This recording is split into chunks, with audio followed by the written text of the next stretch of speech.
Haruskah kita keluarkan Alkitab? Aku nggak ada HP, kenapa yang pakai ini? Karena Alkitabku mainstream. Hanya.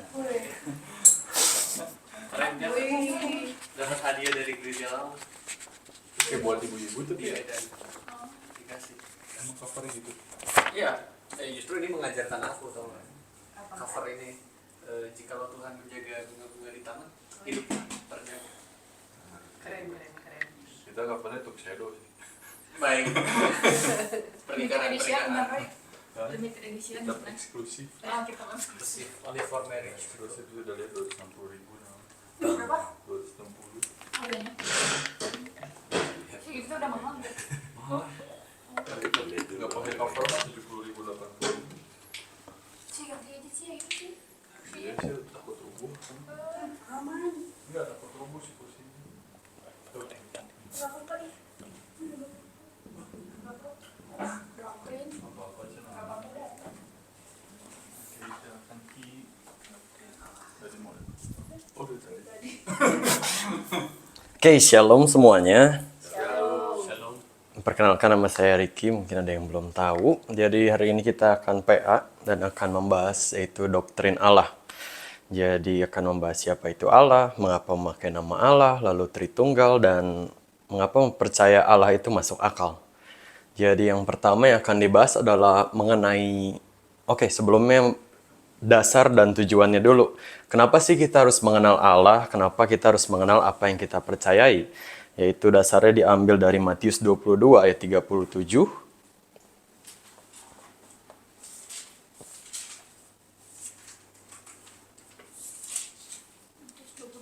Ya, 22 ayat 37.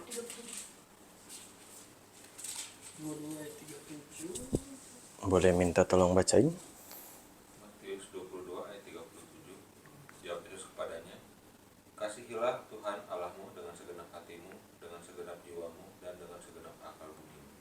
Oke, jadi tujuan mempelajari Allah itu penting karena kita akan semakin mengenal ketika kita mengenal siapa yang kita percayai. Kita akan semakin mengetahui apa yang kita percayai ketika kita mengenal Dia, yaitu kita semakin mengasihi dengan mengenal Allah kita yang seperti apa. Dan kita nggak mau hanya sekedar percaya aja gitu.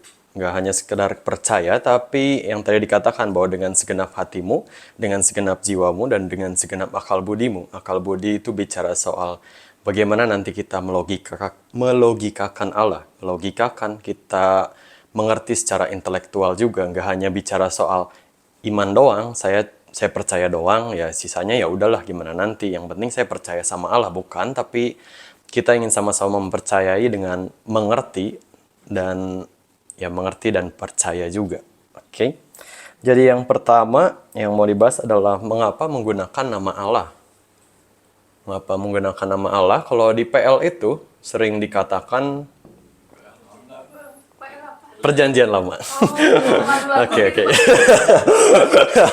Price list.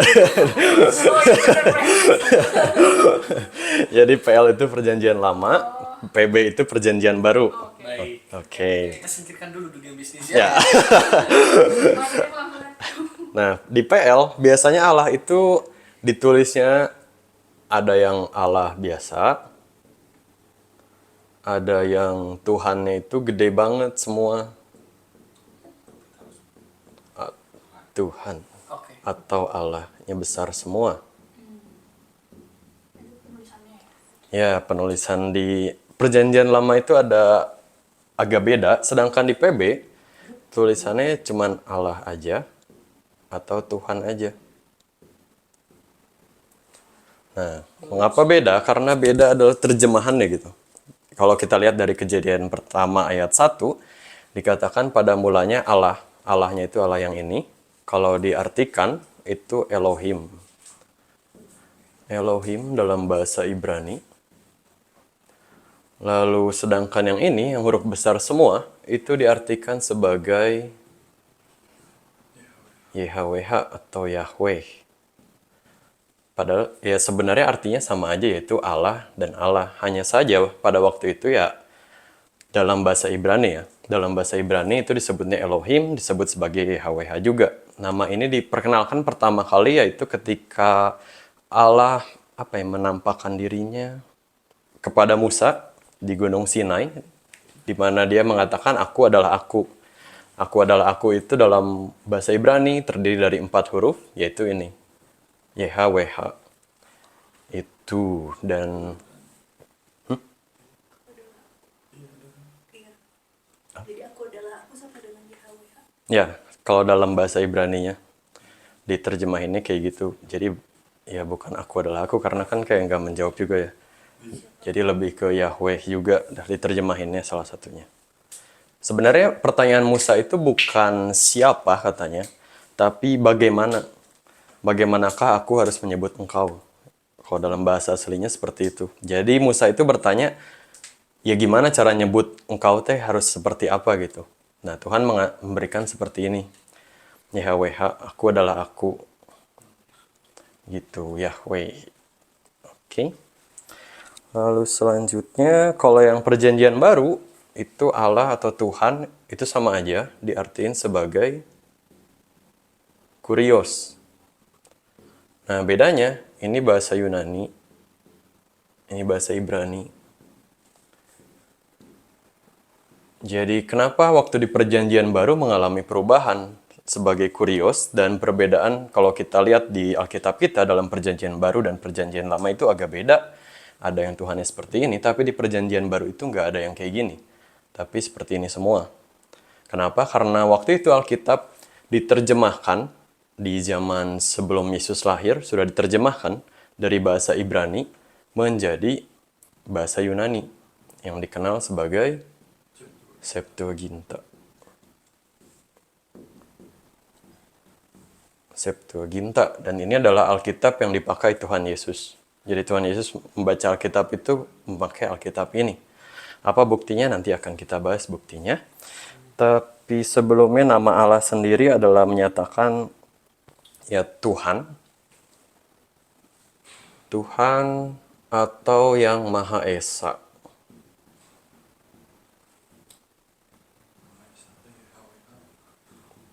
Yang Maha Esa, Tuhan. Jadi YHWH itu artinya Tuhan, dan Tuhan itu artinya yang Maha Esa juga. Jadi Allah juga sama artinya ini. Jadi sebenarnya semuanya itu sama artinya. Tapi ya ada beberapa emang ya bisa dikatakan sekte atau aliran. Kalau teman-teman pernah dengar yaitu Yahwehisme. Yahwehisme itu mereka bilang bahwa nama Allah tuh nggak boleh diganti. Jadi harus memakai YHWH terus, harus memakai Yahweh terus. Kalau misalnya diganti menjadi Allah atau Tuhan, itu sama dengan menghujat. Sama dengan menghujat, mereka memakai dasar dari Keluaran, yaitu jangan sembarangan, jangan menyebut, jangan menyebut nama Allahmu dengan sembarangan. Oleh karena itu mereka berpikir bahwa ya Yahweh yang seharusnya dipakai. Yahweh yang seharusnya dipakai namanya. Makanya kalau nanti ya ada beberapa orang yang kayak gitu, jadi ketika baca Alkitab tuh ketika ada kata Allah, ketika ada kata Tuhan diganti sama mereka.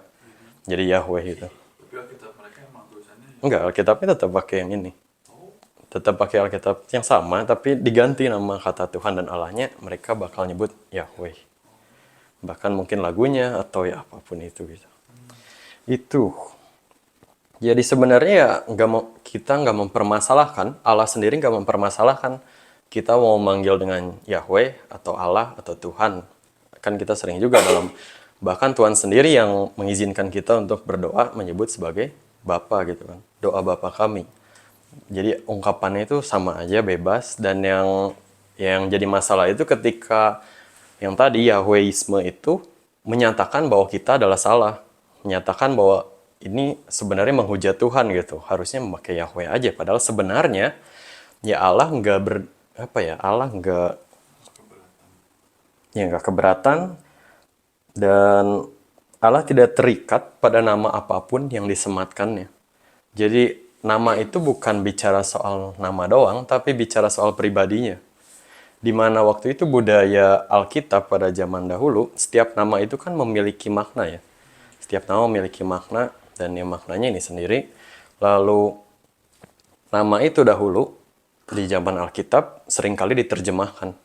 Jadi Allah diterjemahkan dari Elohim lalu dari Elohim jadi Yahweh, diterjemahkan menjadi Kurios, dan dalam bahasa Indonesia diterjemahkan menjadi Allah atau Tuhan. Jadi diterjemahkan, dan ya Allah nggak mempermasalahkan itu. Kenapa? Karena nama itu yang sebenarnya paling penting adalah pribadinya tadi. Pribadinya yang bahwa menyatakan Allah atau Tuhan itu adalah sesuatu yang memang kita anggap yang sama. Sesuatu yang maha kuasa, Allah yang maha kuasa. Oke, tunggu dulu mungkin.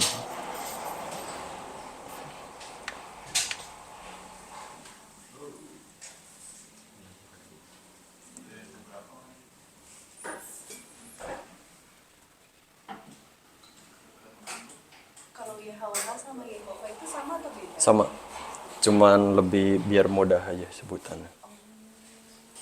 Yehova itu dibaca gitu. Dibacanya Yehova. Ya. Tapi ada kita yang alamnya semua jadi Yehova semua. Kurang tahu dah kalau itu. Oh masalah Alkitabnya beda gitu. Yehova. Iya Yehova sama Yahwenisme sama sih. Yehova itu apa? Saksi Yehova. Hah? Beda-beda. Oh beda.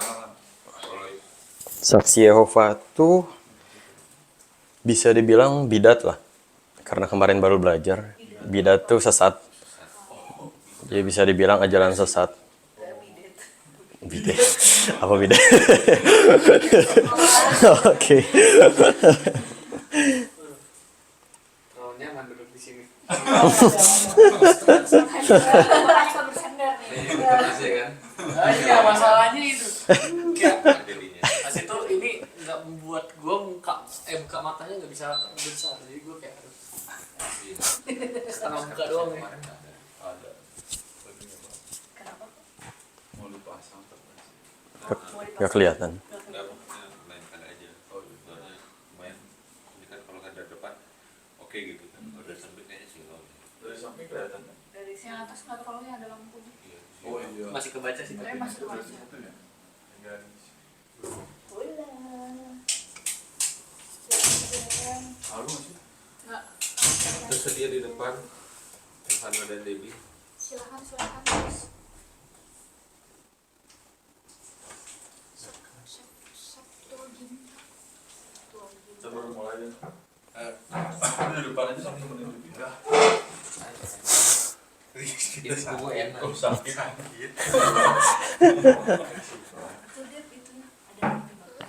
Belum nengok posisi juta. Makanya mau nyari.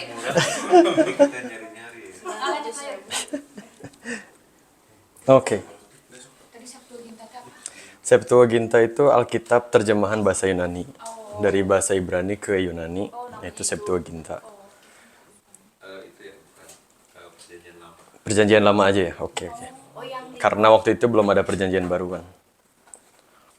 Itu. Itu kitabnya orang Yahudi kan? Iya. Ya, yang sama kita para nabi juga di situ. ada. Oh, bukan yang ditulis Musa aja gitu. Bukan Taurat itu. Oh, Taurat itu. Jadi yang kitabnya itu isinya apa? Penta. Pentateuk. Pentateuk mah kan kejadian sampai Ulangan. ulangan. Semua kitab Musa kan. Berarti itu beda sama Septuaginta ya? Di dalamnya termasuk. Oh itu di dalamnya. Jadi Septuaginta semua perjanjian lama Oh, itu perjanjian lama. dalam bahasa Yunani. Oke, mungkin diulang sedikit. Jadi kita akan membahas doktrin tentang Allah. Yang pertama, dalam perjanjian lama Allah itu ada disebut sebagai Tuhan dalam huruf kapital semua atau Allah dalam huruf kapital semua. Tapi ada juga Allah yang biasa. Tapi di dalam perjanjian baru kita melihat ada Allah dan Tuhan yang tidak memakai huruf kapital semua. Kenapa? Karena bahasanya aja, karena bahasa. Jadi kalau lihat Kejadian 1 ayat 1, Allah yang enggak huruf besar semua itu diartikan sebagai Elohim. Tapi kalau yang kapital semua itu adalah YHWH atau Yahweh. Dan ketika di perjanjian baru diterjemahkan menjadi Kurios. Kurios itu diartikan sebagai Allah dan Tuhan. Oke, jadi singkatnya itu aja. Artinya apa? Yahweh itu artinya adalah Tuhan. Tuhan adalah yang Maha Esa. Allah yang Maha Kuasa, Allah yang Maha Esa, dan lain-lainnya. Oke, mungkin segitu aja. Dan kita lanjut. Jadi sebenarnya kenapa Tuhan gak mempermasalahkan ini? Karena Tuhan justru menunjukkan kalau Tuhan itu bersifat universal. bersifat agar manusia dapat mudah mengerti tentang Allah. Oleh karena itu ya udah nggak masalah diterjemahkan juga gitu. Karena Tuhan kita adalah Tuhan yang mengizinkan dirinya untuk dimengerti oleh orang-orang, untuk dimengerti oleh ciptaannya. Oleh karena itu ya Tuhan nggak terlalu mempermasalahkan tentang ini. Dan apa buktinya? Kita akan buka dari Lukas 4 ayat 18 sampai 19. Lukas 4 ayat 18 sampai 19. Lukas 4 ayat 18 sampai 19. Roh Tuhan ada padaku karena Ia telah mengurapi aku untuk menyampaikan kabar baik kepada orang-orang miskin. Ia telah mengutus aku untuk memberitakan pembebasan kepada orang-orang tawanan dan penglihatan bagi orang-orang buta, untuk membebaskan orang-orang yang tertindas, untuk memberitakan tahun rahmat Tuhan. Oke, di sini Yesus mengutip dari Septuaginta ini, dari Alkitab ini. Dan kalau kita lihat dari Yesaya 61 ayat 1 sampai 2, itu adalah kutipan yang diambil oleh Tuhan Yesus. Yesaya 61 ayat 1 dan 2.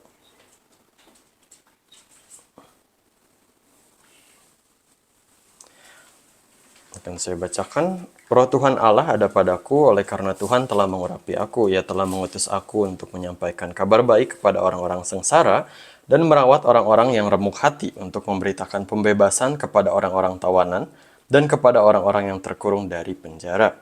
Jadi kalau kita melihat, Yesus mengutip tapi nggak memakai kata Yahweh lagi. Karena di perjanjian baru kita melihat Yesus memakai kata yang ini.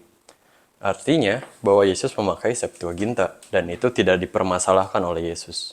Yesus nggak memakai kata itu, nggak memakai Alkitab itu, tapi Yesus sendiri yang mengutipnya. Oleh karena itu kita melihat di Yesaya dan di Lukas itu ada perbedaan menggunakan Allahnya, menggunakan nama Allahnya. Oke. Dan yang kedua ada juga di Matius 22 ayat 37 yang tadi dan di Ulangan 6 ayat 5. Matius 2, boleh dibuka Ulangan 6 ayat 5. Kalau tadi Matius 22 ayat 37.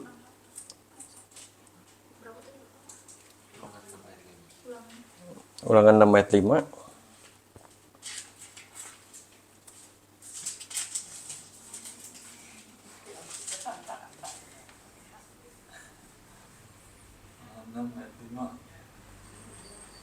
Kasihilah Tuhan Allahmu dengan segenap hatimu, dengan segenap jiwamu, dan dengan segenap kekuatan. Sama ini.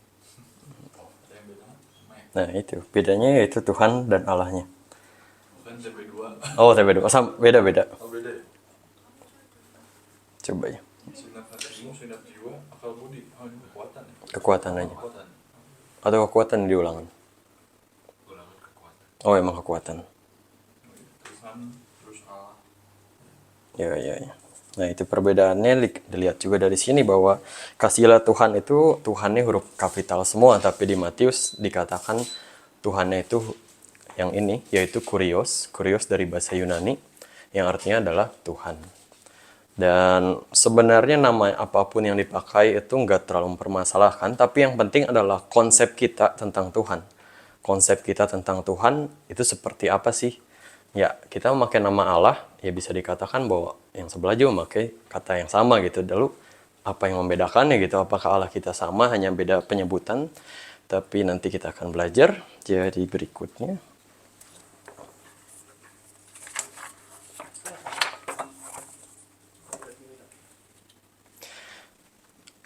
Oke, hapus saja.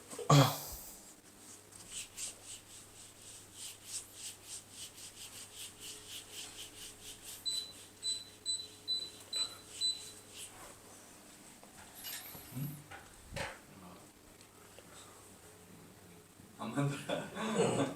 Banyak tembok.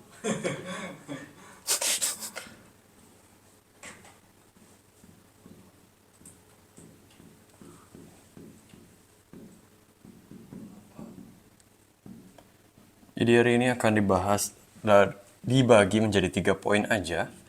Yang pertama itu kita akan membahas yang ini.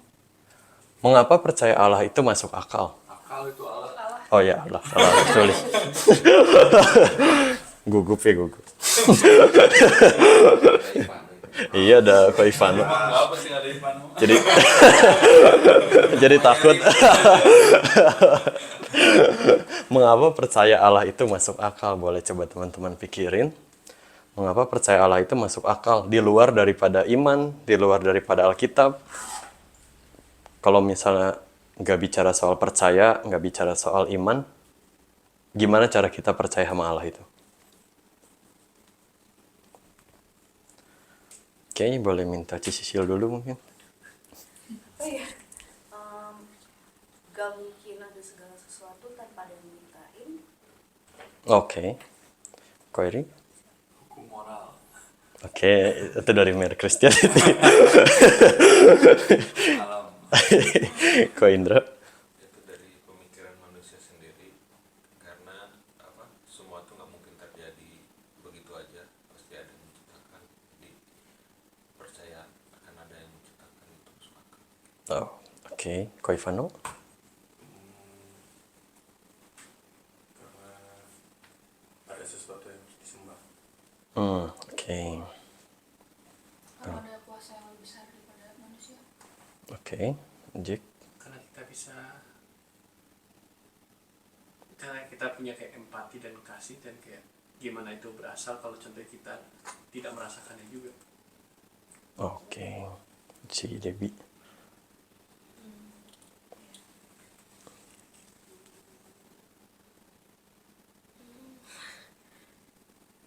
Yang kepikiran aja, Bu.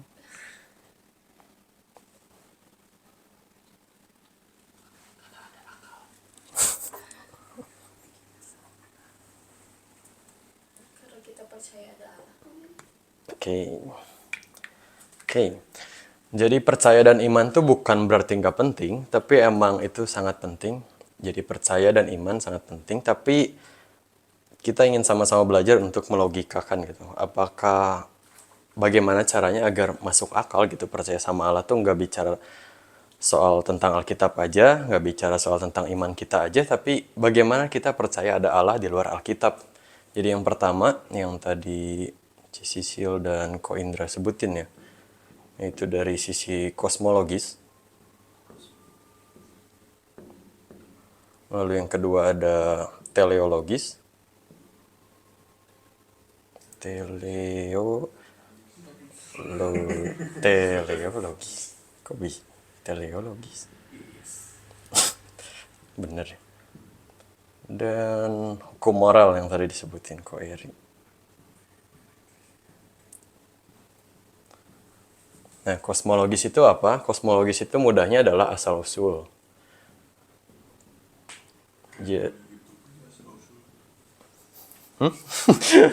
Asal-usul atau ya kerennya adalah hukum kausalitas. Hukum what? Kausalitas. Sebab akibat. Ya, kausalitas. Ya. Penyebab segala sesuatu. Asal usulnya dari mana? Itu kosmologis. Bagaimana kita memikirkan bahwa bumi ini sebenarnya berasal dari mana? Apakah bumi ini ada tiba-tiba? Tapi kalau ada tiba-tiba, siapa yang menciptakan bumi ini? Dan kalau misal kita percaya dengan teori Big Bang yang dikatakan ada ledakan, lalu dari mana datangnya benda yang bertabrakan itu? Siapa yang menciptakan itu? Dan teori evolusi pun gak bisa menjawab itu kan. Bahwa mereka menjelaskan bahwa tiba-tiba ada yang mengalami perkembangan. Sel-sel yang udah bertebaran di seluruh jagat raya yang akhirnya membentuk dunia. Tapi kan yang menjadi pertanyaan, dari mana asalnya sel-sel itu? Dari mana asalnya semua itu gitu? Seperti HP atau barang-barang yang kita miliki, semuanya itu memiliki penciptanya kan. Nggak mungkin tiba-tiba langsung ada. Nggak mungkin ada barang yang tiba-tiba ada, tapi semuanya itu memiliki penciptanya. Oleh karena itu sama dalam hidup ini juga, dalam semua yang ada di dunia ini, semuanya itu pasti ada penciptanya. Segala hukum kausalitas itu kan berbunyi segala akibat pasti memiliki penyebab. Yang jadi pertanyaan biasanya si Don Ditan itu kalau oh ya, jadi dia sering ngedebat keimanan orang Kristen dan dia sering mempertanyakan bukan Donditan sih, tapi orang-orang ateis lah. Orang-orang ateis mempertanyakan kalau gitu apa penyebab Allah? Apa yang menyebabkan Allah itu ada gitu? Apa yang menyebabkan Allah itu ada? Dan yang bisa kita jawab bahwa sebenarnya hukum kausalitas yang bisa dikatakan benar adalah bahwa segala sesuatu yang memiliki awal,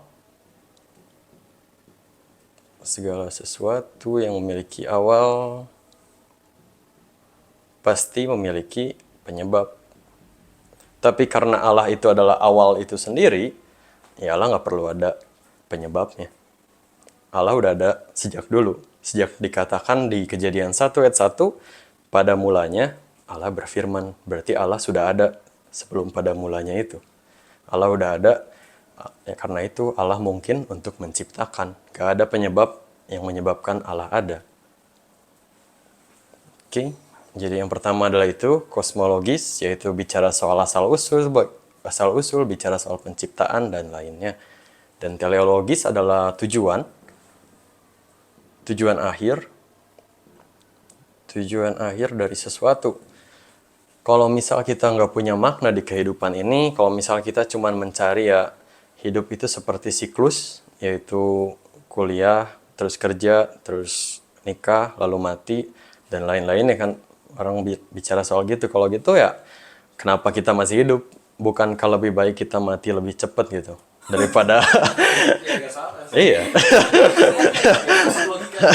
Rasanya kan sia-sia ya. Kalau dipikir-pikir. Capek-capek cari duit buat makan. Nah iya, belum tentu kita juga akan hidup bahagia di akhirnya kan. Iya. Bisa dikatakan seperti itu. Lebih baik ya kita akhir hidup aja secepatnya karena gak ada tujuan akhir yang dikejar. Karena ada tujuan akhir yang dikejar, karena itu kita percaya bahwa sebenarnya dunia ini diciptakan untuk sesuatu yang lebih dari dunia ini. Yaitu sesuatu yang kekal. Sesuatu yang kekal. Jadi tujuan akhir kita adalah kekekalan itu sendiri, yaitu Allah itu sendiri. Kalau nggak ada Allah, ya buat apa tujuan kita hidup? Itu teleologis. Dan yang ketiga adalah hukum moral. Hukum moral itu menyatakan bahwa bagaimana mungkin manusia menyatakan apa yang baik dan apa yang tidak baik. Karena semua manusia memiliki pandangan yang berbeda. Apa yang saya anggap baik belum tentu teman-teman anggap baik juga. Apa yang teman-teman anggap baik belum tentu saya anggap baik. Oleh karena itu kita membutuhkan hakim. Hakim yang menciptakan hukum itu sendiri. Hakim menciptakan hukum dan hakim yang ada di atas hukum itu sendiri. Yaitu Allah. Allah atau bisa dikatakan sebagai kebenaran objektif.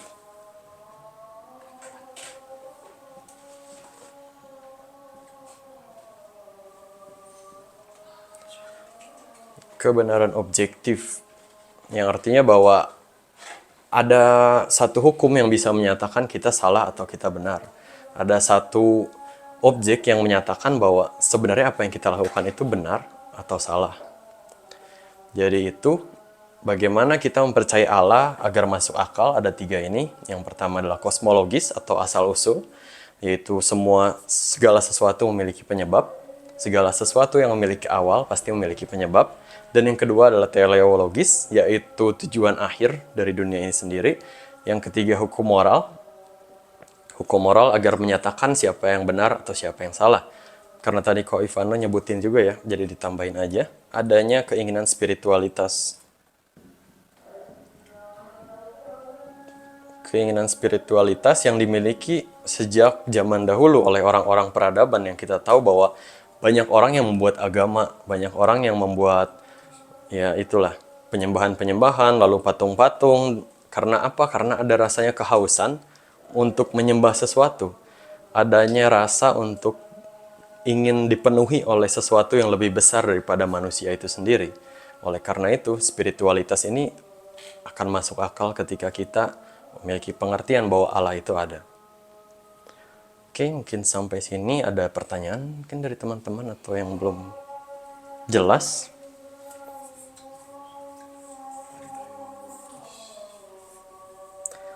Teleologis. Oh iya benar.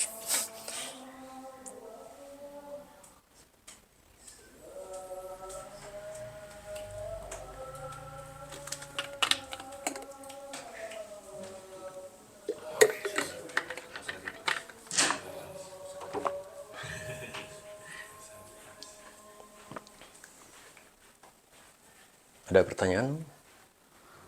Aman? Oke. Lanjut aja tuh. Oke. Nah, kalau kita tahu dari sini bahwa Allah itu kan gak terbatas ya. Karena Allah yang menciptakan segala sesuatu, Allah adalah awalnya dan Allah adalah akhirnya, Alfa dan Omega. Alfa itu adalah awal dan Omega itu adalah akhir. Jadi Allah itu adalah awalnya dan Allah adalah akhirnya. Berarti Allah gak terbatas, Allah tidak terbatas. Dan muncullah satu pemikiran dari pemikiran orang-orang agnostik yang berpikir bahwa kalau Allah yang tidak terbatas, bagaimana mungkin kita yang terbatas memahami yang tidak terbatas? Bagaimana mungkin kita yang terbatas dapat memahami yang tidak terbatas? Kalau bahasa Latinnya itu finitum non potest capere infinitum.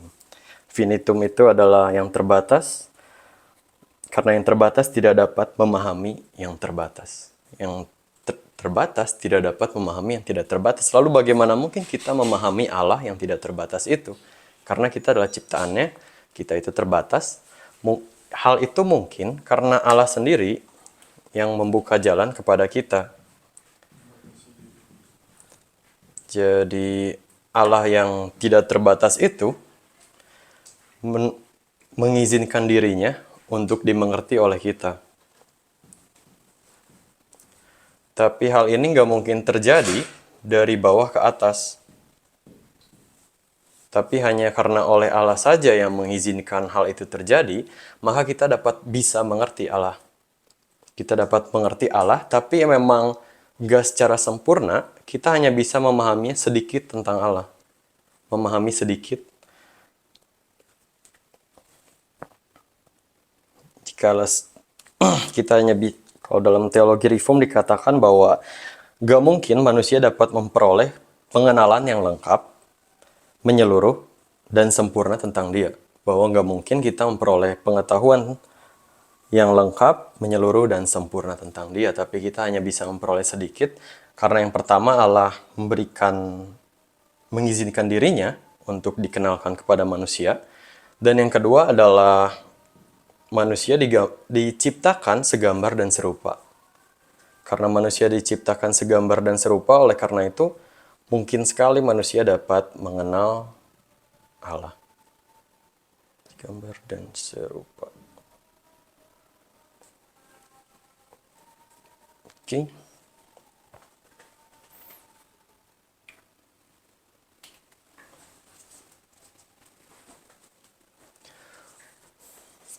Oke, kita lanjut.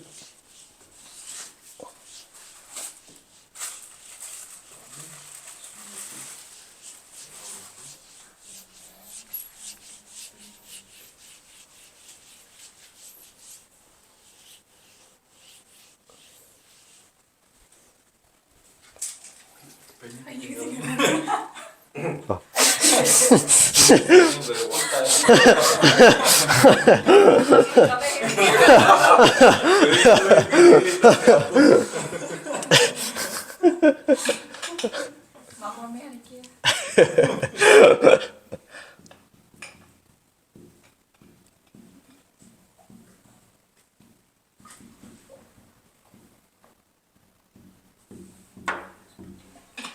Nah, Berarti masih ada space di sini, tapi ya, kebiasaan. Jadi kalau dicek sama Bang Yodan, oh ini langsung sampai gini.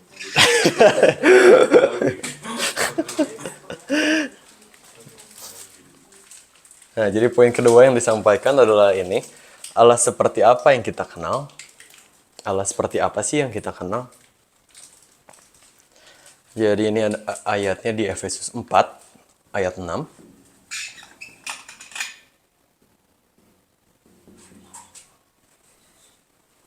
Efesus 4 ayat 6. Boleh minta tolong bacain.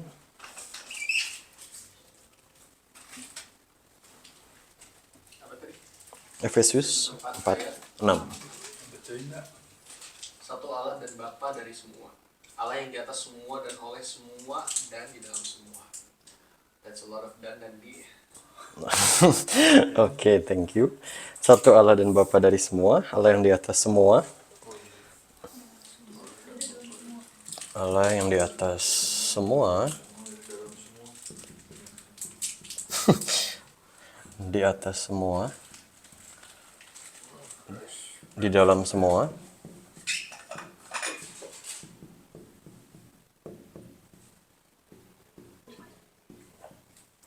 di dalam semua, dan satu lagi itu apa ya? Oleh semua, di atas semua, oleh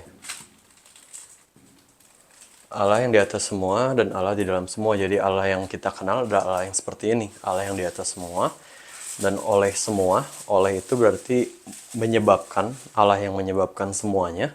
Allah yang di atas semuanya berarti nggak ada yang di atas Allah, tapi Allah yang paling teratas.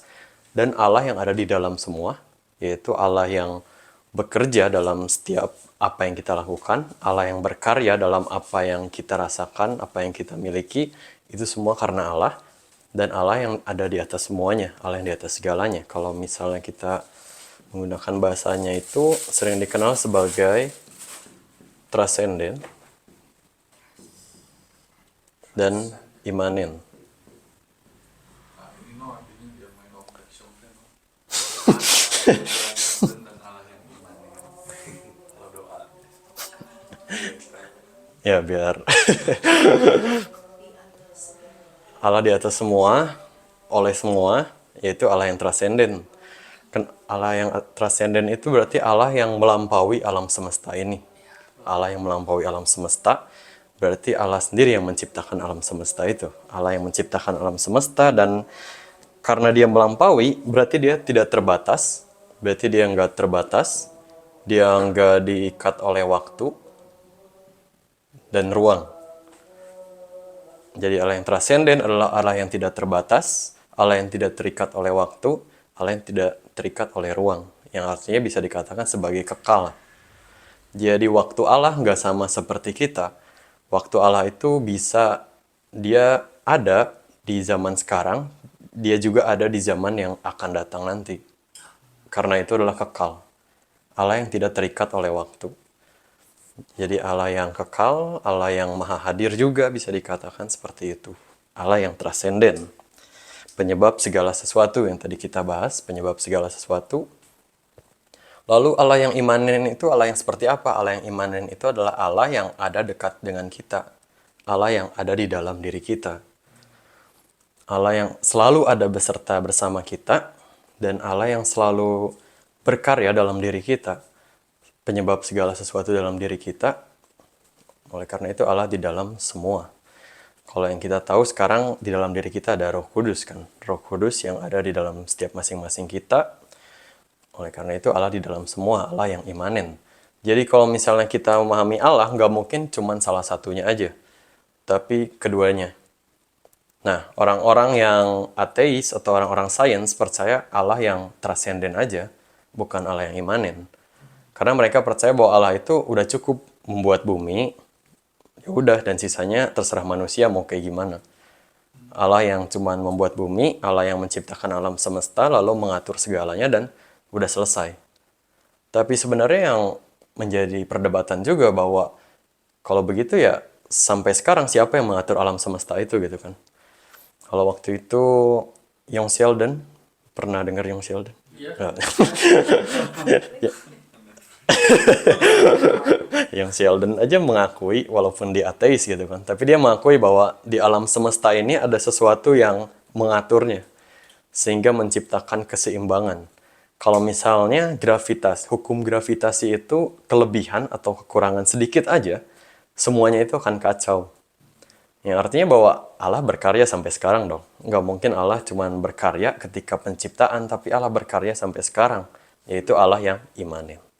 Allah yang kekal, Allah yang maha hadir dan maha kuasa. Jadi itu cara kita memahami Allah. Nggak mungkin kita cuma memahami Allah yang transenden aja. Nggak mungkin kita percaya Allah yang imanen aja.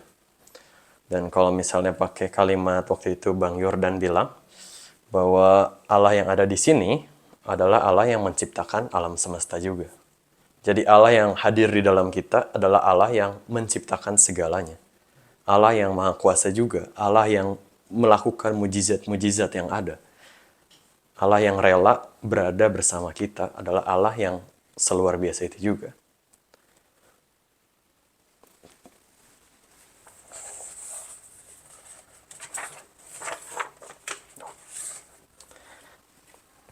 Oke, dan sifat-sifat Allah kalau boleh bukan sifat-sifat Allah ya, mungkin bagaimana kita mengenal Allah, gampangnya bisa dikatakan mungkin Allah sebagai Bapa,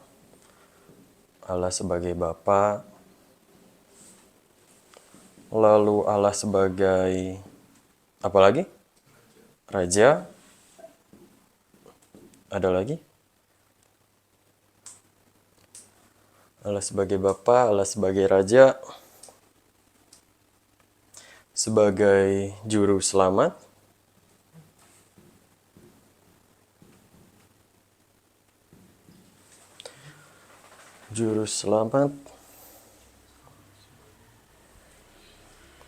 ya ini yang kita kenal lah beberapa aja. Allah sebagai Bapa, yang kita kenal Allah sebagai Bapa itu bukan berarti Allah sebagai Rajanya itu hilang. Tapi keduanya itu sama-sama tetap berjalan gitu. Kita mengenal sebagai Bapa, tapi kita juga mengenal Allah sebagai Raja. Dan kita juga mengenal sebagai Juru Selamat. Semuanya ini berjalan bersama karena Allah memang memiliki gelar yang sangat banyak lah kalau bisa kita bilang. Allah yang sebagai Bapa yang dikatakan di Matius bahwa ya Yesus pun mengajarkan kan bahwa di doa Bapa kami Allah disebut sebagai Bapa. Oleh karena itu Allah sebagai Bapa kita. Doa Bapa kami, lalu Allah sebagai Raja, yaitu Raja di atas segala raja, Raja di atas segala raja, dan sebagai Juru Selamat adalah Akulah jalan dan kebenaran dan hidup. Bahwa yaitu menyatakan bahwa dia adalah Juru Selamat, dia adalah satu-satunya jalan yang bisa kita tuju. Itu, dan kalau atribut-atribut atau sifat-sifat yang bisa kita tahu kayak Allah Maha Baik, lalu Allah Maha Hadir, lalu Allah Maha Kuasa, ya itu bisa kita ketahui nantilah. Mungkin itu aja. Untuk poin kedua, apakah ada pertanyaan mungkin sampai sini?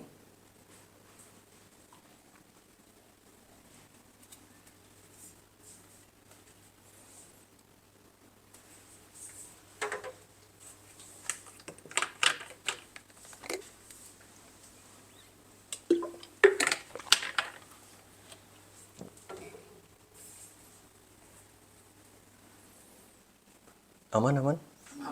Oke. Untung aman-aman ya.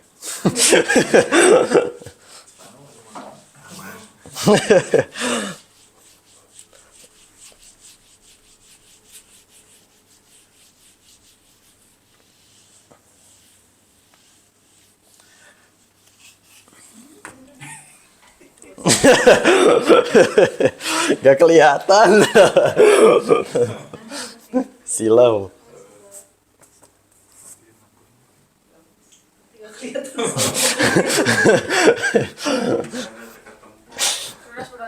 bodas silver. Oh benar, tipe itu. Ada yang silver. Aku apa beli langsung bikin papan tulis beneran aja. Tolong budgetnya aja. Stikernya aja. Oh iya, stiker. Setengah. Tidak bisa dilepas itu stiker. Bisa dong. Hot glue. Hot gun. Oke, Lanjut. sebelum dilanjut ada statement yang menarik. Betul. Semua agama sama saja, menyembah Allah yang sama, hanya caranya yang berbeda. Semua agama sama saja, menyembah Allah yang sama, hanya caranya berbeda. Gimana pandangan teman-teman dengan statement ini? Apakah mungkin ada yang punya pendapat? Statement ini benar, atau statement ini rasanya nggak setuju? Nggak setuju, kenapa tuh? Karena tadi itu pertanyaan gimana? Semua agama sama aja, Allahnya sama, cuman caranya yang berbeda. Oh iya. Enggak tuh karena ini menjawab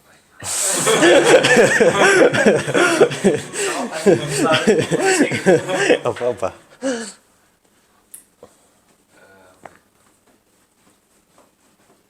kalau sebutnya tuh biasanya tuh yang kayak gitu tuh bilang semua agama tuh sama-sama baik. baik. Ya, baiknya itu yaitu tadi itu baik itu menurut siapa, dan ya kalau secara universal baik itu orang tidak beragama pun bisa baik. Nah, tapi kalau kita bicaranya adalah agama yang benar, ya semua benar.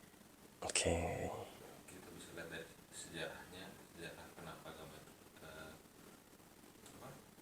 terbentuk, sama ya ada satu dua hal yang nggak sesuai dengan moral juga di agama tersebut. Oke. Ya, ya. Terima kasih. Ada jawaban lain?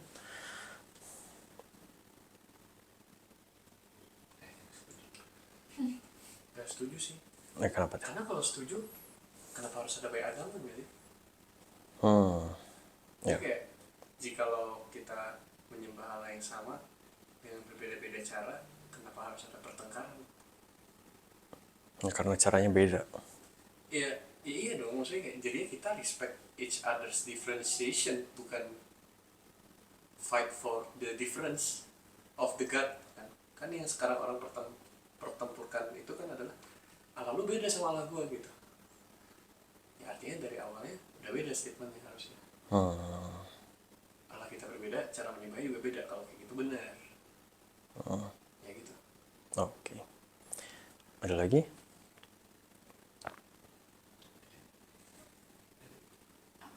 Ayo, setuju. Sebelum bukan setuju sih. Oh, boleh. Sebelum beda Kristen, Oke. itu salah satu yang bikin apa ya, lebih ke pembelaan lah gitu.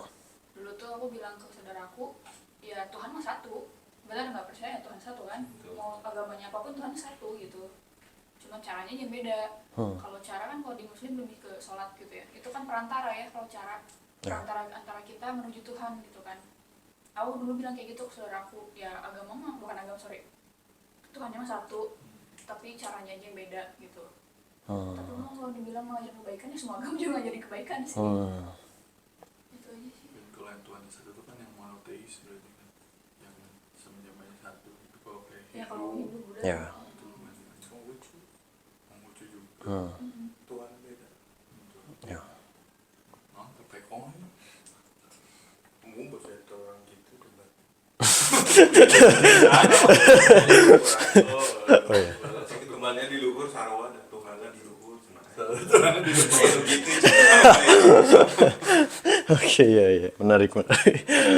Ya, semua agama berarti banyak yang gak setuju. Dan mungkin waktu itu pernah diajarkan juga gambarannya yang menyatakan ini tuh seperti orang-orang yang memegang seekor gajah. Megang seekor gajah, orang itu megang,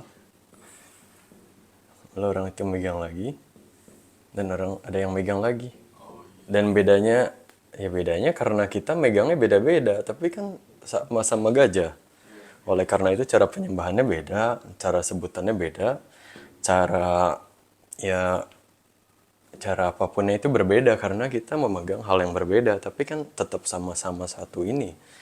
Dan itu yang dikatakan orang ateis gitu. Tapi sebenarnya justru orang ateis itu yang sombong, karena orang ateis itu yang melihat orang-orang yang menyatakan bahwa sebenarnya semua agama itu benar gitu. Bagaimana mungkin orang ateis bisa mengatakan itu benar karena dia adalah manusia sendiri. Karena dia adalah sebenarnya nggak tahu sebenarnya mana yang benar dan mana yang salah. Jadi yang menyatakan ini orang ateis, tapi sebenarnya di situ menunjukkan bahwa orang ateis itu sendiri bahwa dia yang paling benar gitu. Dia yang paling benar, dia yang paling tahu. Oleh karena itu dia menyatakan bahwa semua agama itu sama aja dan lain-lainnya. Dan kalau dikatakan semua agama sama aja ya yang tadi Ko Eri udah sebut juga bahwa sebenarnya ada yang politeis kan, ada yang punya banyak Tuhan, berarti gajahnya nggak satu dong. Gajahnya nggak satu berarti punya banyak gajah. Dan bahkan dikatakan Buddha juga nggak punya ya. Buddha justru nggak punya gajah gitu. Nggak punya yang dipegang kalau gitu berarti. Tapi ya yang paling mendekati kan ya agama kita dengan sebelah dan satu lagi Yahudi gitu kan. Yang sama-sama monoteisme. Ya, Abrahamik dan lain-lainnya. Yang hanya percaya cuma ada satu Tuhan. Tapi kalau dikatakan bahwa semua agama benar dan itu, waktu itu sempat lihat sempat apa ya, dikatakan juga, ya mungkin dikatakan bahwa nggak adil Tuhannya orang Kristen itu apa ya, ini bukan. Makanya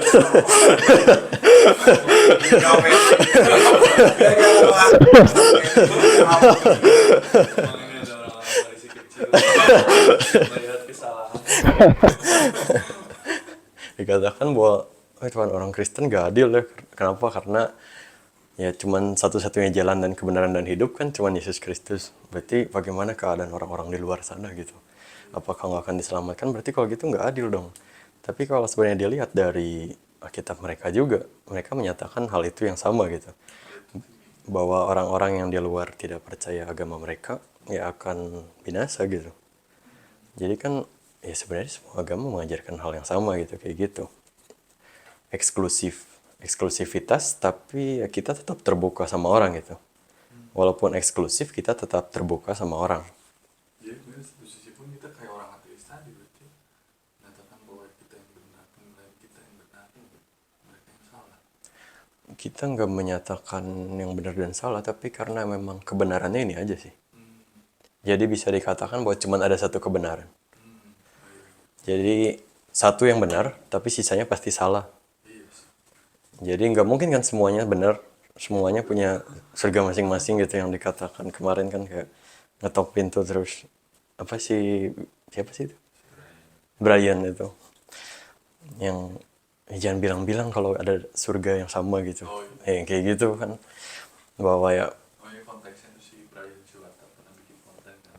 Oh, yang itu. Apa orang-orang meninggal pada mau masuk surga. Terus dia bilang jangan berisik kalau misalnya lewat ruangan ini.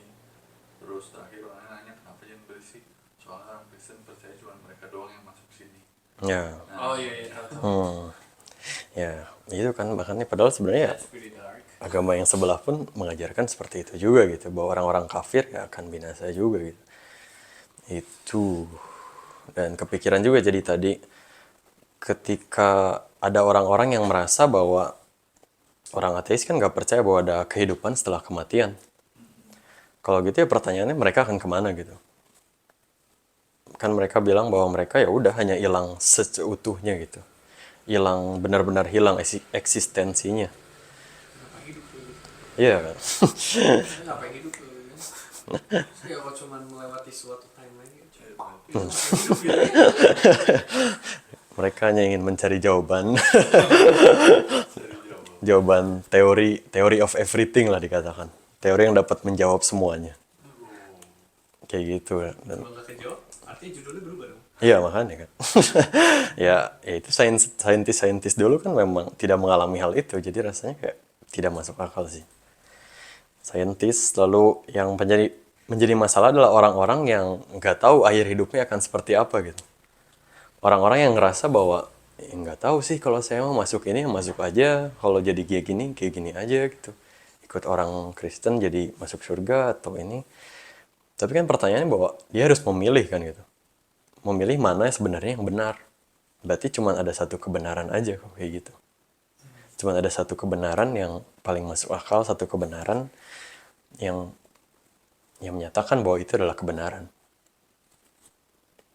Itu jadi dari situ sebenarnya apa yang akan dipelajari adalah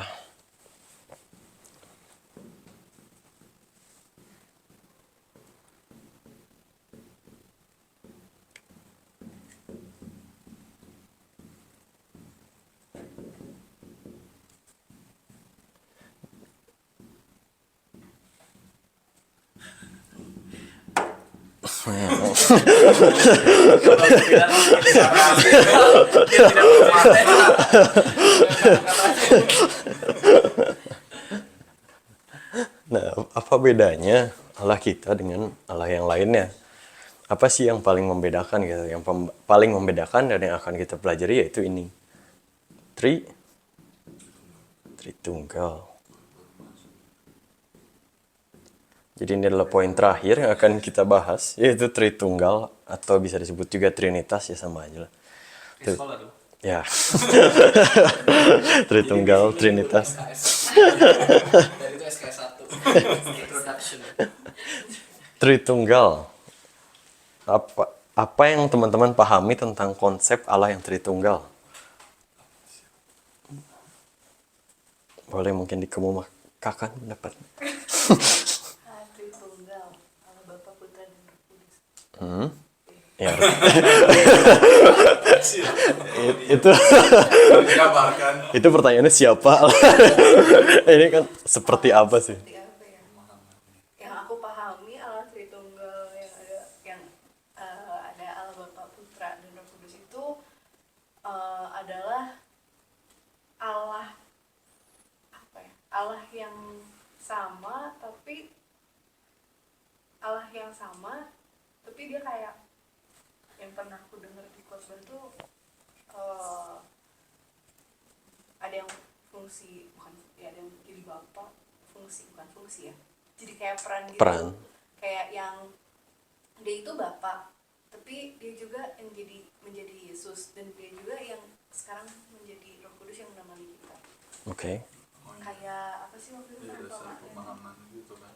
Kayak ada seorang bapak, dia bisa jadi apa? Bekerja Dia seorang sebagai pekerja lalu pulang ke rumah sebagai bapak. bapak, Sama jadi maksud tante jadi ini. Oh, oke. Iya ya gitu Ya, ya, oke. Jangan bahas. Oke. Query? Sama. Enggak sih. Itu aku baca juga di buku yang itu. Cuman kalau yang Tritunggal tuh, jujur masih bingung sih untuk menyatakan bahwa satu pribadi. Ada juga yang pernah mengatakan bahwa sama aja kayak ya kayak apa? Berarti Allah tuh anggap pikirannya, ini tuh anggap ininya. Tapi mereka dalam satu ini yang sama gitu. Jadi ketika apapun yang keluar itu keluar dari Allah yang sama. Gitu. Oke. Ko Indra? Tunggal waktu Trinitas itu tiga entitas di dalam satu. Jadi tiga entitas ini nggak terpisahkan, tapi juga nggak bersatu. Nggak terpisahkan tapi nggak bersatu. Oke. Bercampur. Bercampur. Tidak, maksudnya tiga entitas ini tidak terpisahkan tapi tidak tercampur dalam satu tubuh. Oh iya, oke. Ko Ivano?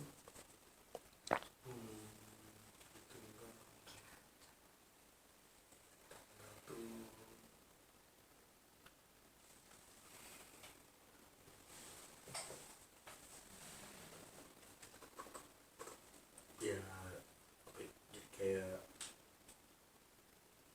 kayak tadi sih mulai mengayomi gitu lah, jadi bisa jadi bapak anak terus juga jadi Roh Kudus, jadi dalam satu kesatuan tapi tiga identitas. Oh iya. Kayak Cicil berarti. Oke. Alda? Sama kayak dia, saya kan dia ngajarin dia. Dia sama aja lah. Oke. Iya. Cik. Ya kesatuan dari tiga hal tersebut dia tetap satu ya kayak apa ya?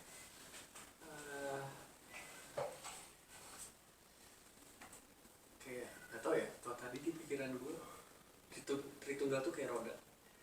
Ada satu ban, ada satu kerangka, ada satu anginnya. Kalau contohnya nggak ada salah satu, nggak bisa jalan sama sekali gitu. Dan ya bukan roda jadinya. Jadi kerangka roda dan ban. Udah. Ya, kayak gitu. Oke. Satu kesatuan berarti. Iya, Oke. nggak akan berjalan rodanya kalau nggak ada angin, ban, dan rangkanya. Oke. Debbie? Sama kayaknya. Oke, yang siapa? Oh ya Sisil. Oh, oke. Tapi dia jadi panong. Kok beda?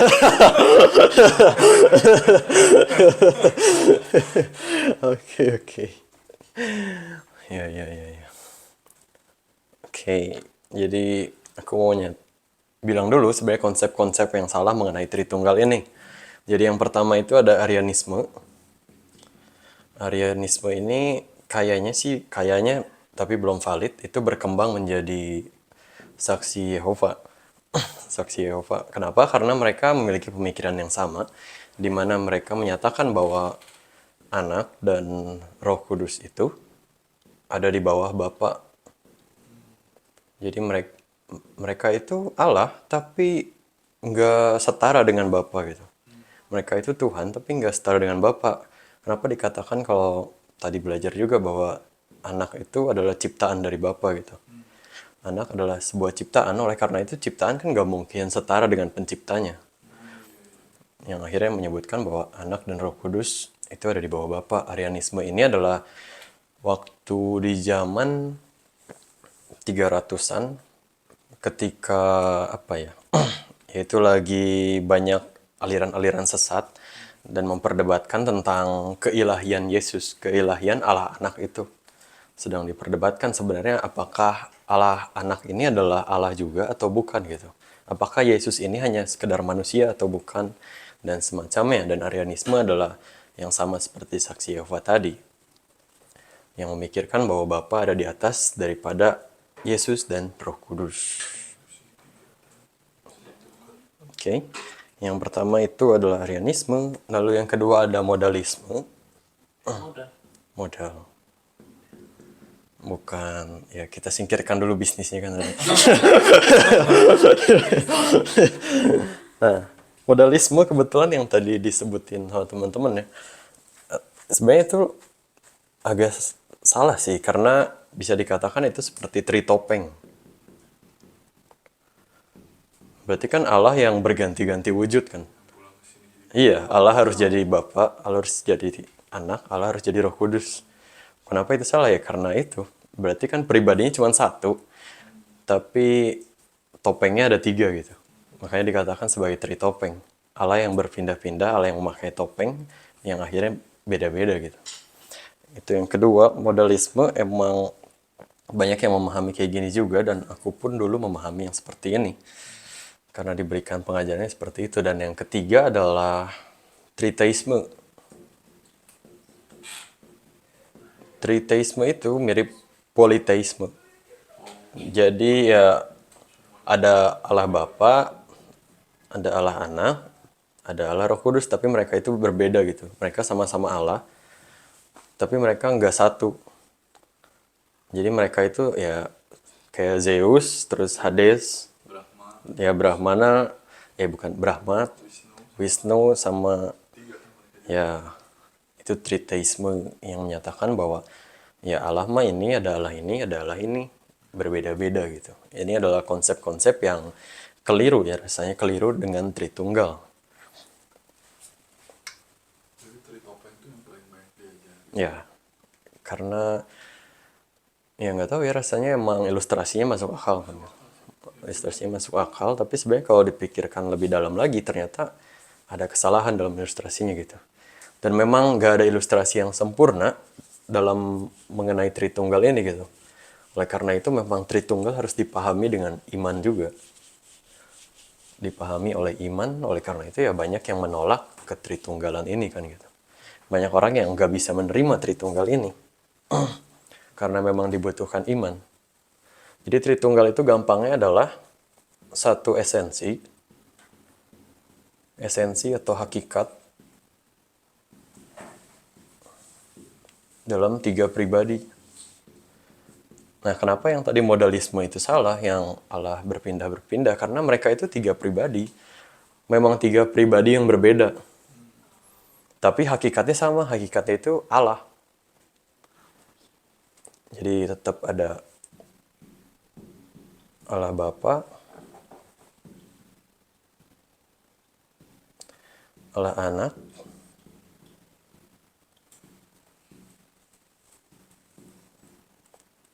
Allah Roh Kudus, yang biasa digambar sebagai segitiga kan. Ya, segitiga sebenarnya nggak menyatakan bahwa ada yang lebih bawah, bukan sih, tapi lebih ke hubungan mereka aja itu. Ya, nah, ya, jadi nggak masalah gitu, bukan harus Allah Bapa terus yang di atas kan. Jadi segitiga biasanya kayak gitu, tapi ini gini ya biar nanti bisa ngejelasin ke bawah aja. Tapi mereka sama-sama satu esensi gitu, satu esensi yaitu Allah. Mereka adalah Allah, mereka adalah Tuhan, dan mereka adalah yang Maha Kuasa, Dan kita menyatakan juga bahwa ini adalah Allah yang esa gitu. Karena kan Allahnya cuma satu, tapi pribadinya tiga. Allahnya cuma satu, tapi pribadinya tiga. Satu esensi dalam tiga pribadi. Atau satu hakikat dalam tiga pribadi. Satu hakikat dalam tiga pribadi. Kalau kemarin Pak Esra ngomong itu hakikat tuh bisa dikatakan jenis lah. Jenis, kita manusia, ya pribadinya ada banyak kan. Tapi jenisnya tetap manusia. Dan Allah juga sama. Ya Allah cuma satu. Hakikatnya cuma satu. Dan cuma punya tiga pribadi ini.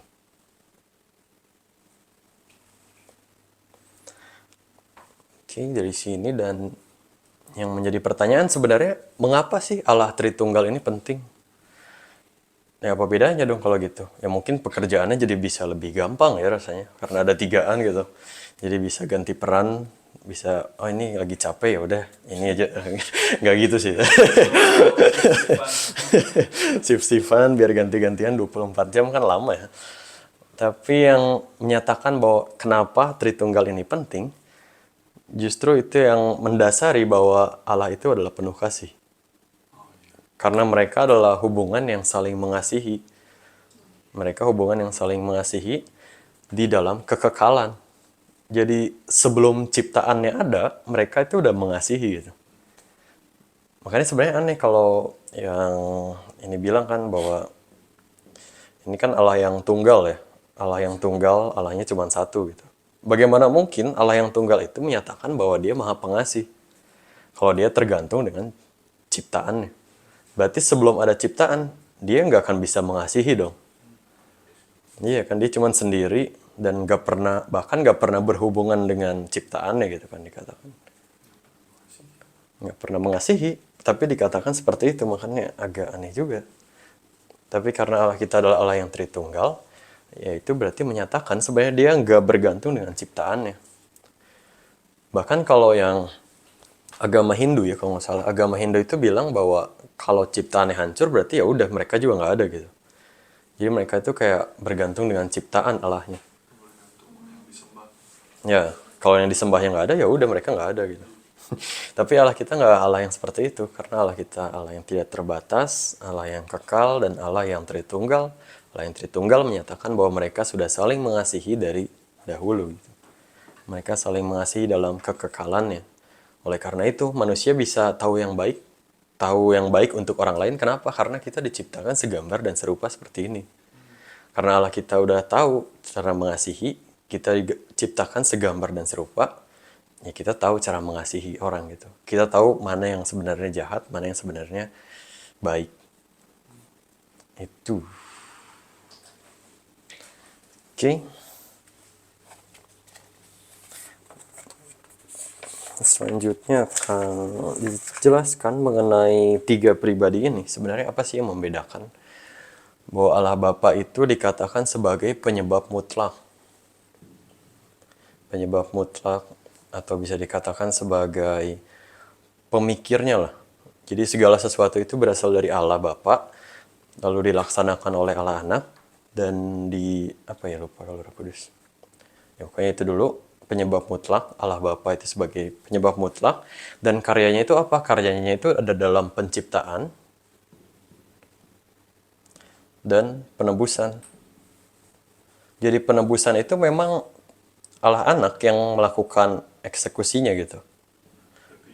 Tapi idenya dari Allah Bapa. Jadi dari Allah Bapa, lalu Allah Anak yang akan melakukan penebusan ini. Tapi semuanya dari Allah Bapa, penciptaan, penebusan, dan yang lainnya itu baru sebagian aja. Lalu dikatakan sebenarnya Allah Anak itu apa ya? Ini kan Bapa dan Anak, bukan berarti yang ketiga Allah Ibu ya.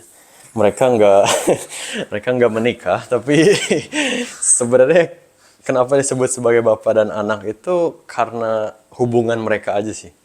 Hubungan khusus yang mereka miliki. Dan kalau dikatakan sebenarnya Allah Anak itu diperanakan dari Allah Bapa. Diperanakan di sini bukan berarti Allah Bapa hamil, bukan. Tapi diperanakan ini adalah sesuatu yang metafisis lah. Sesuatu yang melampaui pemikiran kita dan emang gak bisa dimengerti gitu. Itu menyatakan hubungan kedekatan mereka, bahwa mereka memiliki hubungan yang khusus. Makanya sering dikatakan sebagai anak Allah di dalam Alkitab gitu kan. Sebagai anak Allah dan lainnya. Makanya kita bisa menjawab ketika kita memiliki Tritunggal ini, kan suka ditanya bahwa ketika Yesus mati, lalu siapa yang memerintah alam semesta? Ketika Yesus mati, siapa yang memerintah alam semesta? Atau ketika Yesus turun ke dunia, berarti surganya kosong dong.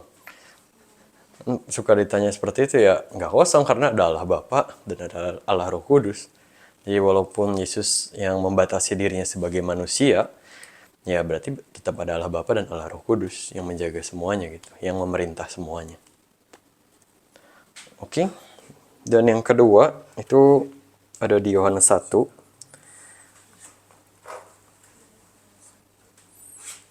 Dari Yohanes 1 ayat 1, yaitu pada mulanya adalah firman bersama-sama dengan Allah, dan firman itu adalah Allah. Jadi sebutan lain dari Allah anak ini adalah firman. Firman atau logos. Firman Allah itu Yesus itu ya nama manusianya lah. Yesus atau sering disebutnya kan sebagai Tuhan Yesus Kristus. Nah, Tuhan itu sebagai jabatan, jadi bahwa dia adalah Tuhan itu kan dulu dikatakan sebagai raja. Oleh karena itu Tuhan Yesus berarti raja, sebagai raja. Raja apa? Raja atas alam semesta, raja di atas segala raja. Dan Kristus itu apa? Kristus itu artinya adalah yang diurapi. Bahwa dahulu seorang raja perlu diurapi agar menjadi seorang raja. Oleh karena itu perlu diurapi kan, menjadi Yesus Kristus yang diurapi. Yang diurapi. Dan Yesus itu sendiri apa? Yesus itu sendiri, Y-nya itu diambil dari kata Yehua.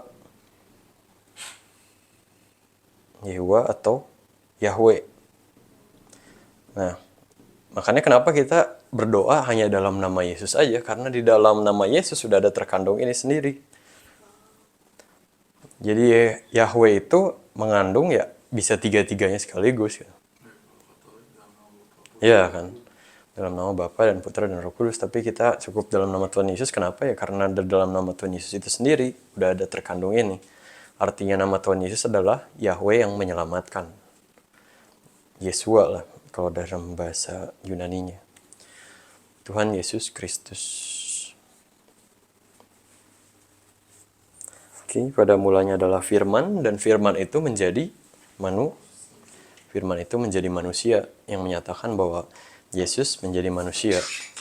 Yesus menjadi manusia yang artinya dalam karyanya dia melakukan penembusan untuk umat manusia.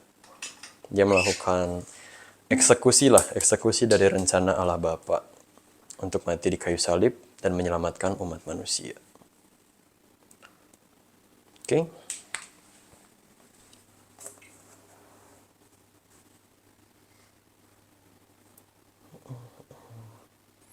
Nah, jika segala sesuatu keluar dari Allah Bapa, maka semuanya itu melalui Allah Putra. Jadi segala sesuatu itu keluar dari Allah Bapa, tapi semuanya itu melalui Allah Putra. Dan jika Allah Bapa disebut sebagai penyebab mutlak dari segala sesuatu, Allah Putra disebut sebagai penyebab pengantara. Penyebab pengantara. Kalau kita melihat di Kejadian kan bahwa Allah berfirman kan. Ya, Allah berfirman itu berarti bukan Allah Bapa aja, tapi firman itu kan ya ini sendiri, Allah Anak gitu. Jadi bagaimana Yesus juga kan udah dikatakan bahwa segala sesuatu diciptakan di dalam Dia dan oleh Dia gitu. Yang artinya bahwa Tuhan Yesus sebenarnya berperan juga di dalam penciptaan. Cuman gak disebutin aja sebagai Yesus. Itu. Oke.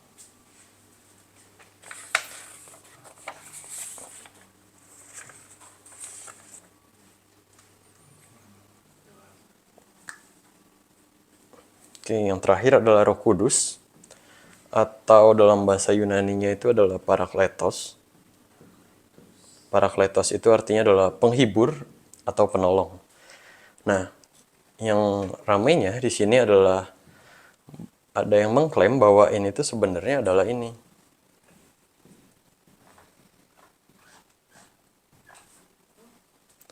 Jadi ini tuh adalah menggenapi ayat di Yohanes 14 ayat 28 bahwa akan dikirimkan mana ya? Yohanes 14 oh 26 14 ya kamu. kirain salah. Namun penolong yaitu Roh Kudus yang akan diutus oleh Bapa dalam namaku, dialah yang akan mengajarkan segala sesuatu kepadamu dan mengingatkan kamu akan semua yang telah kukatakan kepadamu. Nah, jadi dalam bahasa aslinya kan parakletos, tapi di dalam apa ya? Teks Yunani Injil Yohanes aslinya itu ditulisnya sebagai Perikletos. Artinya adalah terpuji, yang terpuji. Yang terpuji atau yang terkenal, dan kata ini lebih mirip dikatakan secara dengan nama Ahmad.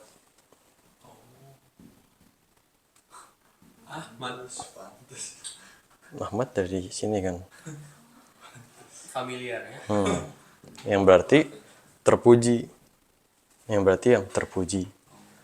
Oleh karena itu ya menafsirkan bahwa karena ini memberikan bimbingan dan memberikan petunjuk kepada umat manusia.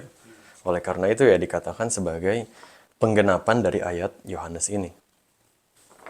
Itu intermezzo dikit aja. Bentar. Tapi mereka meyakini. Ya, mereka meyakini seperti itu.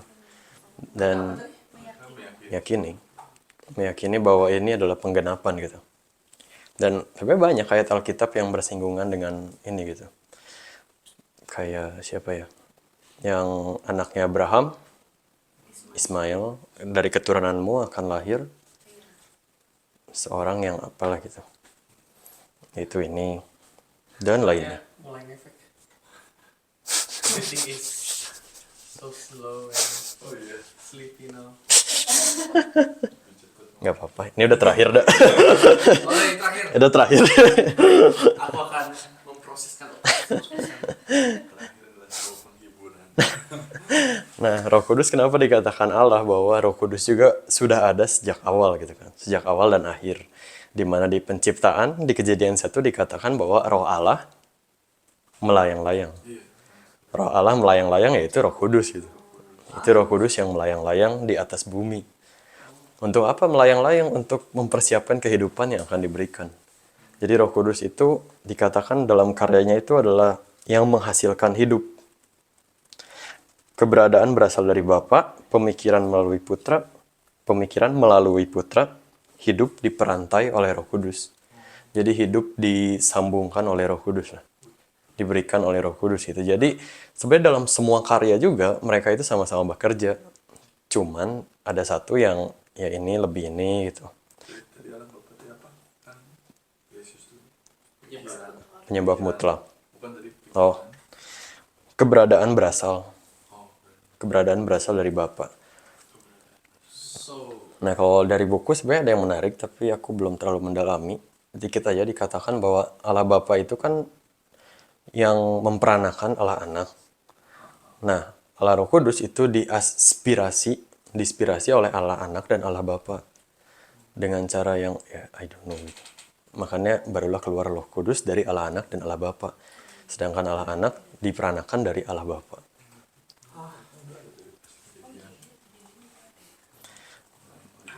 Nah, kenapa di Alkitab nggak dijelasin hal itu? Kenapa di Alkitab nggak menjelaskan keadaan bumi sebelum ada penciptaan gitu? Karena memang Alkitab menceritakan kisah tentang ciptaan dan penciptaan. Ciptaan dan pencipta. Oleh karena itu di Alkitab ya berfokus dengan ciptaan, yaitu kita manusia, dan berfokus pada penciptanya berhubungan dengan ciptaan. makanya kita Henok. Ya kalau itu nggak tahu. Malaikat. Itu nggak tahu bener atau nggak. Saya sih puisi. Henok ternyata. Ya Ya, karyanya itu menghasilkan hidup. Lalu yang kedua adalah bagaimana Roh Kudus memberikan karunia roh baik kepada Yesus ketika dibaptis agar Yesus memiliki karunia yang tidak terbatas. Lalu Roh Kudus juga yang menghidupkan Yesus gitu. Jadi sebelum dibaptis sebenarnya Yesus nggak ada karunia. Bisa dikatakan seperti itu. Wait, what? Karena kan ketika di pencobaan kan nggak melakukan apa-apa ya. Dan memang hanya Roh Kudus yang membawa Yesus kan. Oh iya, Ya kan? roh Allah yang Roh Allah yang membawa Yesus ke padang gurun. untuk dicoba. Ya, untuk dicoba. Cobanya siapa? Hmm? Yang mencoba ya pencoba. Oh, maksudnya karena Roh Kudus yang membawa. Dibawanya sama Oh roh iya. Allah, tapi bukan roh Allah yang mencoba. Karena itu berhubungan sama penderitaan ya berarti. Sebenarnya siapa yang memberikan penderitaan berarti kan? Kayak apakah Allah atau iblis itu? Ya sebenarnya Allah itu lebih ke mengizinkan. Mengizinkan semua itu terjadi gitu. Dan ya Allah itu mengizinkan kenapa? Dengan tujuan yang lebih jelas gitu.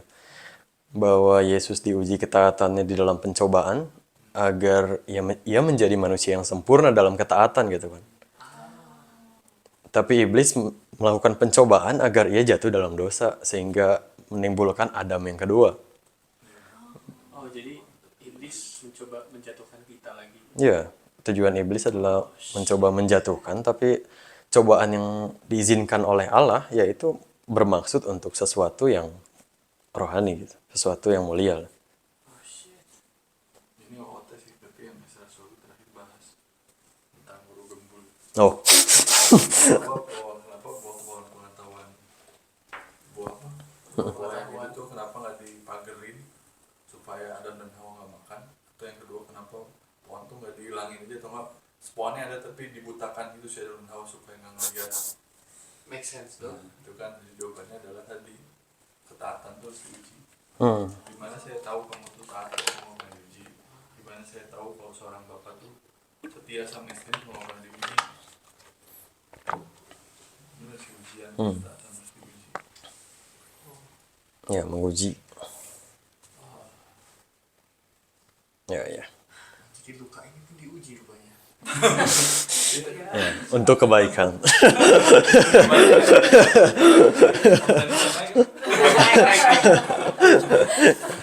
Ini diuji. Ya, menambah donasi kan tadi kan.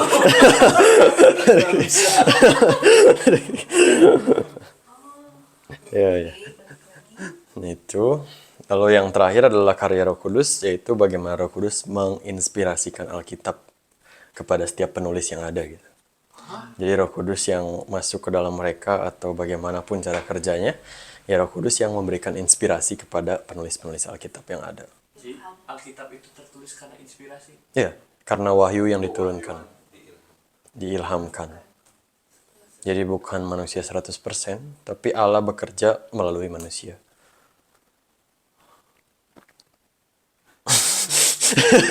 Everything is so slow. Ada segala sesuatu yang ditulisan itu yang dihilangkan Allah Segala tulisan yang diilhamkan Allah untuk mengajar, untuk mengajar, apalagi lupa. menyatakan kebaikan, memperbaiki kesalahan, kelakuan, ya dan lain-lain. Oh, I missed a lot. 1 Timotius 3 ayat 15.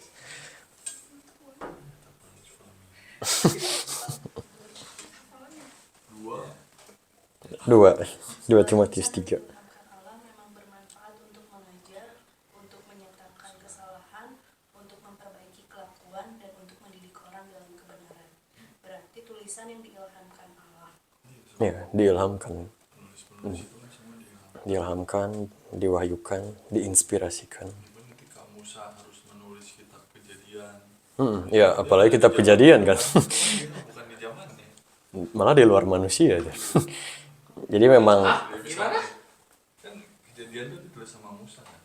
Gimana ceritanya Musa bisa mengetahui hal-hal yang terjadi tersebut gitu. di luar manusia. Makanya dihilangkan. Ya, Jadi kayak kitab Wahyu yang ditulis sama Yohanes Pembaptis kan, diilhamkan dengan pengetahuan Yohanes gitu. Hal-hal yang kayak misalnya ada kuda berkaki berapa ini. penglihatan. Ya bisa jadi kan itu kayak tank baja atau apa gitu, yang hal-hal yang mungkin nggak dimengerti di zaman itu, tapi dia harus melihat gambaran itu gitu. Ya, ya. So is it still a four-legged horse? Ya, we don't know sih. Itu kita belajar di yang lain. Karena sebenarnya di kitab Wahyu itu banyaknya kan simbolik. Jadi nggak bisa diartikan secara penuh. Hurufiah. Bahwa, oh ini penunggang kuda adalah benar-benar penunggang kuda gitu. Enggak sih, tapi itu simbolik. Ratu dari timur. Ya, itu juga simbolik. Ratu dari selatan. Itu bukan Roro. Bukan Nyiroro Kuda. Raja.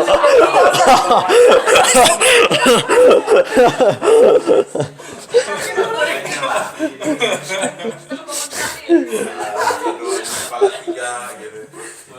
Dia tuh bangun pagar laut. Oke. Lama-lama ada candi woy di sini. Oke, jadi itu karya-karya dari Tritunggal, dari setiap pribadi yang ada. Dan terakhir kita melihat dari bagaimana mereka berkarya secara langsung sekaligus semuanya gitu kan. Di Kejadian 1 yang tadi dikatakan bahwa pada mulanya Allah berfirman dan roh melayang-layang. Jadi semuanya itu ada, semuanya itu ikut terlibat dalam penciptaan. Dan bahkan ketika menciptakan manusia kan dikatakan bahwa baiklah kita menciptakan manusia ini serupa dan segambar dan serupa. Kita di sini ada yang mengatakan bahwa itu malaikat. Kita itu malaikat. Tapi sebenarnya ini juga Yahweh sih. Yahweh atau Elohim. Dan kenapa bukan malaikat? Karena kita nggak diciptakan segambar dan serupa dengan malaikat kan. Itu nggak minta persetujuan malaikat sih. Iya. Dan ya nanti malaikat bisa dibahas lagi karena penciptaan malaikat sebenarnya kita nggak tahu kapan gitu kan. Apakah sesudah penciptaan, apakah ketika dalam penciptaan, ya I don't know. Tidak ada yang tahu secara spesifik. Baiklah kita menciptakan, lalu karya mereka bersama lagi ketika pembaptisan Yesus kan. Yang menyatakan bahwa Tritunggal itu benar gitu. Inilah anak yang kukasihi, padanya lah aku berkenan, dan Roh Kudus, Roh Allah turun bagai burung merpati ke atasnya. Dan Allah anak adalah Allah yang dibaptisnya.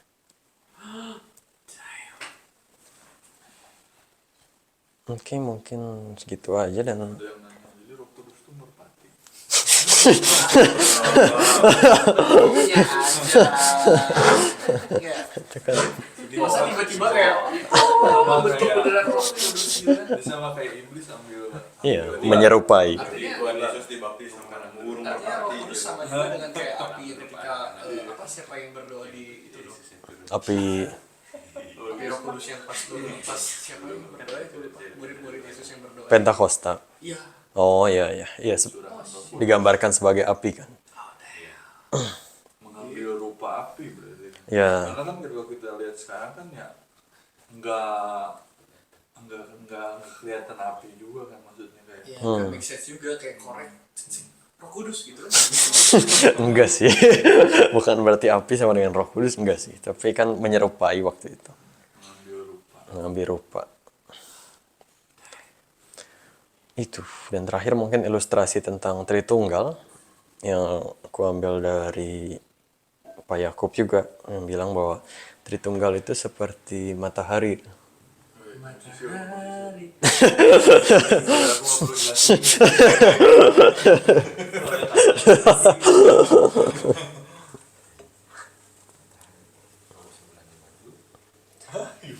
Sama kayak matahari kan bisa belanja baju. Matahari bisa belanja baju gitu. Kosmetik sama Ada tuh matahari udah mau bangkrut. Tapi masih ada. Kenapa matahari? Nah. Ilustrasi Tritunggal dari Pak Oke, Yakub. kita tuh begitu. Lalu intinya Eri nggak mau jelasin lagi. Matahari itu kan memberikan Cahaya. Kehidupan. ada sinarnya, ada matahari, ada sinarnya, dan ada terangnya gitu. Oke. Jadi kita bisa merasakan panasnya, tapi kita juga bisa melihat terangnya, dan itu ada mataharinya gitu. Berarti kan seperti satu kesatuan, Hah? tapi tugasnya berbeda gitu. Bahwa ada matahari, tapi memberikan cahaya, memberikan panas, memberikan terang. Itu kan satu kesatuan ya, kita menyebutnya matahari kan. Sinar matahari, terang matahari, tapi itu matahari. Berarti mirip kan kayak 3 pribadi dan satu esensi. Kayak bulan juga dong. Ya bisa.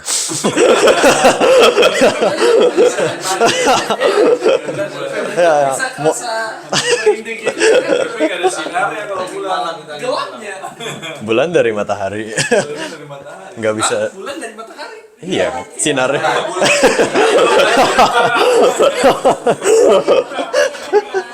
Sinarnya cuma sumbernya dari matahari. Bintang juga sama. Tapi bintang ada yang punya sendiri. Berarti bintang dong. Ya boleh. Matahari Ada apanya aja bisa matahari? disebut bintang juga. Sinar, Apa? terang, Ada sinar, ada terang, ada ada matahari. panasnya. Oh, ada panasnya. Dan semuanya bisa kita rasakan sekaligus juga kan. Iya, ini lebih make sense daripada yang bapak itu. Yang bapak adalah Ya enggak, kalau itu udah diganti. Tritunggal tuh kayak matahari. Rasa kau lihat, rasa kau rasakan panas gitu. kalau rasa memang ada. Bisa kau Iya. lihat, bisa kau rasa, Itu lagi apa? bisa kau Iya, ada terangnya kan. Oh, ada terang. terang tuh kan Bendanya ada. Bendanya ada, terangnya ada, panasnya bisa terasa. ya. Tapi jangan suruh mereka lihat matahari buta nanti. Iya, betul. pakai kacamata itu boleh. Sampai juga tetap. Kalau mau bikin dia buta sekarang, jadi itu matahari kan. Jadi matahari itu matahari gitu kan, diulang aja. Buta gitu. Baiklah. Ya mungkin itu ilustrasi dari Tritunggal. Memang sebenarnya nggak ada yang sempurna ilustrasinya dan memang pasti punya suatu kekurangan juga. Oleh karena itu ya perlunya iman untuk mempercayai Tritunggal ini dengan cara tadi kan, satu esensi dalam 3 pribadi. Satu esensi dalam 3 pribadi. Jadi Allah Bapa bukan Allah Anak bukan Allah Roh Kudus, dan Allah Roh Kudus bukan Allah Bapa, karena mereka pribadi yang berbeda. Pribadi yang berbeda, tapi mereka memiliki esensi yang sama, satu esensi, yaitu Allah, yaitu Tuhan yang Maha Kuasa, yang Maha Esa, dan lainnya. Jadi kayak satu tapi 3 job desk gitu. Enggak juga, karena pribadinya berbeda. Benarnya beda. Udah, gue ingat matahari aja. Ya, Sinar matahari bukan panas matahari. ya boleh apapun yang menggambarkan Panas itu, juga kan sinarnya. Iya, iya. menggambarkan satu Kalau esensi. nggak jemuran nggak kering. Iya juga. Ya, sinar, terang, dan panasnya terasa Ketika ada sekaligus. orang ngomong, tapi matahari juga ada anginnya kadang. Hawanya panas. Anginnya kan Itu angin dari matahari. dari gesekan udara. Ingat, Jack, perlu iman, Jack. Nggak kan, gue merepresentasikan kalau orang yang gak ada iman nih. Gue jadi, gue keluar frame dulu nih ceritanya. Dia bilang, berarti lu perlu iman, lu percaya. Jadi kayak, iman gitu. Gue katanya. Pinjemin iman gua. Ya, Jadi Anda yang tidak punya iman. Kan dipinjemin. Sinar matahari ada panasnya juga. Kadang-kadang kan kita ya ketika kita melihat Allah Anak, kita ngerasa Roh Kudusnya juga gitu. Ya sampai-sampai kita bingung sendiri nih tuh Allah Anak atau Allah Roh Kudus gitu kan. Iya nggak sih? Tapi tetap Allah. Iya, tapi tetap Allah gitu. Dari satu ini kan. Tapi tetap dari satu, tetap Allah kayak Ya. sinar matahari sama panas matahari. Tetaplah Allah. ya, Panas, Tetaplah matahari, walaupun yang matahari. panas dan sinar. ya. Oke, mungkin sampai sini aja yang aku sampaikan. Terima kasih teman-teman. Kita tutup dengan ternyata kayak apa? Ternyata atau pertanyaan? Oh, iya. Pertanyaan dulu mungkin. Beda style. Biasa pertanyaannya Boleh. sedang menguji lah. boleh. Biar rame. Kita udah menyiapkan banyak ini. Boleh. Tuh Alda udah nyatet tuh. Ingat merangkuman. Oh ya. Tanya. Udah main dikirim di grup gitu ya. Itu Om Deddy.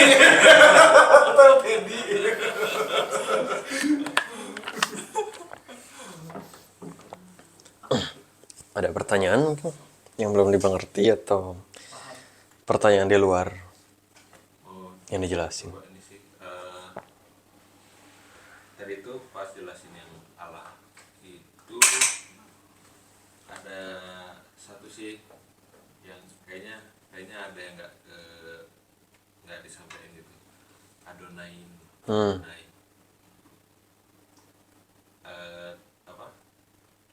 Kalau tadi kan Yahweh itu nggak boleh disebutkan. Nah, itu tau nggak? Di si Ricky juga ini. Maksudnya si Adonai ini. Allah yang memelihara. Adonai itu sebutan Sebutan Allah juga. Ya, Allah yang memelihara kan artinya. karena Yahwehnya nggak boleh disebut.